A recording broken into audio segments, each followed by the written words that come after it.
On ne vit pas dans un espace neutre et blanc. On ne vit pas, on ne meurt pas, on n'aime pas dans le rectangle d'une feuille de papier.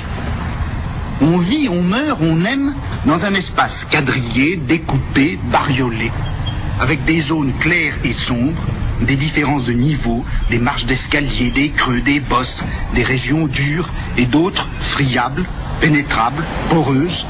Il y a les régions de passage, les rues, les trains, les métros. Il y a les régions ouvertes de la halte transitoire, les cafés, les cinémas, les plages, les hôtels. Et puis il y a les régions fermées du repos et du chez-soi. Eh bien, je rêve d'une science, et je dis bien une science, qui aurait pour objet ces espaces différents, ces autres lieux, ces contestations mythiques et réelles de l'espace où nous vivons. Cette science étudierait non pas les utopies, puisqu'il faut réserver ce nom à ce qui n'a vraiment aucun lieu, mais elle étudierait les hétérotopies, les espaces absolument autres.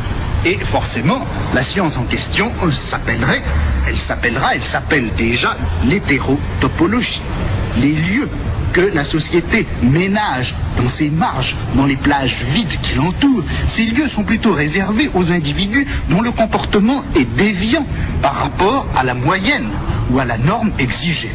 De là les maisons de repos, de là les cliniques psychiatriques, de là également, bien sûr, les prisons. Il faudrait sans doute y joindre les maisons de retraite, puisque, après tout, l'oisiveté dans une société aussi affairée que la nôtre, l'oisiveté est comme une déviation d'ailleurs qui se trouve en l'occurrence être une déviation biologique quand elle est liée à la vieillesse, et c'est une déviation, ma foi, constante pour tous ceux du moins qui n'ont pas la discrétion de mourir d'un infarctus dans les 3 semaines qui suivent leur mise à la retraite.